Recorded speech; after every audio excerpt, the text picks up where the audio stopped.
నమస్తే అండి. మేమైతే చిన్న తిరుపతి వెళ్ళాము. మాకైతే 3 అవర్స్ జర్నీ వెస్ట్ గోదావరి. మాకు కొంచెం దగ్గరే అని చెప్పొచ్చు. చిన్న తిరుపతి అన్న, ద్వారకా, తిరుమల అన్న ఒకటేనండి. మా ఇంట్లో పిల్లలు పుట్టాక వాళ్ళకి 11వ నెల వచ్చాక ఫస్ట్ తలనీలాలు తీస్తాం కదా. అది అయితే చిన్న తిరుపతిలోనే తీస్తామన్నమాట. మా మరిది గారికి బాబు పుట్టాడు, వాడికి 11వ నెల వచ్చింది.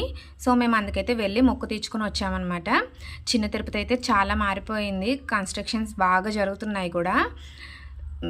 దర్శనానికైతే ఉచిత దర్శనం 100 రూపాయలు, 200 టికెట్ అయితే ఉన్నాయండి. కానీ చాలా జనం ఉన్నారనమాట. సో మేమైతే 200 టికెట్కి అయితే వెళ్ళొచ్చాము. 200 టికెట్ అయితే 1 అవర్లో అయ్యింది. ఉచిత దర్శనం అయితే కనీసం 4-5 గంటలన్నా పడుతుంది అనిపించింది మాకు. మీకు ఒక విషయం తెలుసా, మనం పెద్ద తిరుపతిలో మొక్కుకొని ఆ మొక్కుని అయితే చిన్న తిరుపతిలో తీర్చుకోవచ్చు అంటండి. కానీ చిన్న తిరుపతిలో మొక్కుకొని ఆ మొక్కు పెద్ద తిరుపతి వెళ్ళాం కదా అని అక్కడైతే మాత్రం తీసుకోకూడదంటండి.